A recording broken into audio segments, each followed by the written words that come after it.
Привет, друзья! Предлагаю отведать с гостями вкуснейшим паровым блюдом мантами с тыквой.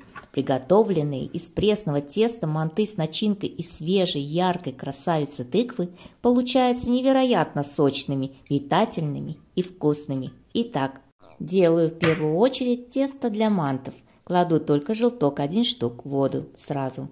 Это придаст тесту немного желтоватый оттенок, да и мягкость тоже придаст. Воду тоже слегка подсаливаю и перемешиваю. Выливаю водичку не сразу, а в 2-3 приема где-то. Так жидкость распределится более равномерно и не будет комочков. Растираю вначале муку в крошку и подливаю водички. Собираю муку в одно целое и замешиваю очень крутое и тугое тесто. Тесто для мантов должно быть твердым. Так можно будет тонко раскатать тесто и не будет рваться донышко, как тряпочка. Придаю тесту более плоскую форму и кладу сразу в пакет целлофановый и убираю в холодильник на несколько часов, а лучше всего на ночь. А вот начинку из тыквы лучше делать сразу перед лепкой. Тыкву я взяла небольшую. Мне нравится этот сорт тыквы. Называется японская. Она очень яркая и сладкая. Кожица у нее тонкая, но несъедобная. Поэтому ее я срезаю. Семена тоже не использую. Затем можно ее мелко нарезать. Или, как я, просто натереть на крупной терке. Солю ее и перемешиваю, чтобы она немного впитала в себя в соль и стала немного мягкой. Беру 2 большие луковицы. Лука не жалейте. Режу на небольшие тонкие полукольца. Ставим в сковородку и обжариваем лук на небольшом количестве сливочного масла и растительного. Жарим лук до мягкости. Предварительная обжарка придаст начинке более приятный сладковатый вкус лука. Быстренько мешаем лук, чтобы не обгорел. Если тыква выделила много сока, то сливаем ее. Слишком много жидкости в начинке ни к чему. Кладу в начинку лук обжаренный, сахар немного и черный перец по вкусу.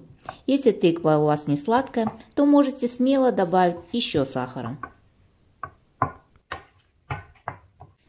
Тесто делю на 2 равные части. Вторую половинку убираю в пакет и раскатываю небольшую колбаску, так можно сказать. Если липнет к рукам или столу, то присыпайте мукой. Режу колбаску на небольшие кусочки, не более 20 грамм. Собираю все в кучу и присыпаю мукой. Перемешиваю кусочки теста и придаю им круглую форму, надавливая сильно ладошкой. Убираю все в пакет, чтобы не обсохли, и по одному вытаскиваю, раскатываю скалкой. Стараюсь раскатать тесто очень тонко, присыпая при этом мукой. Делаю края лепешки очень тонкими, при этом середину оставляю чуть потолще. Для раскатки теста мантов использую специальную скалку для этого. Она зауженная на концах. Ну да, пришлось приложить немного усилий и времени тоже, чтобы раскатать тонко как можно тесто. Но зато потом будет очень приятно кушать. Лепить я не буду, как обычно лепят манты. Просто кладу начинку посередине и собираю концы теста в цветочек. Начинку полностью я не закрываю. Оставляю ее немножко открытой. Затем прижимаю ее слегка сверху. Делаю такую равномерную тоненькую оборочку. Можно ее подправить прямо на столе. Защипать где нужно. Необычная и удобная, главное, лепка. Парить буду в мантоварке, застелив предварительно силиконовым ковриком. Можно просто смазать лист маслом. Сбрызгиваю водичкой пульверизатором, чтобы тесто было влажным. и парю 25 минут на сильном огне. Еще горячими смазываю растопленным сливочным маслом. Это очень вкусно, и это еще не даст мантам быстро обсохнуть. По желанию можно посыпать зеленью или зеленым луком. Манты с тыквой – это настоящее чудо лакомства. Они и холодными идут на ура. Тесто очень нежное, а начинка такая сочная. Конечно, такое блюдо, к сожалению, готовят не каждый день, так как очень хлопотно. Но на праздник или выходные я обязательно стараюсь их готовить побольше. Если это видео было полезным для вас, то ставьте лайк.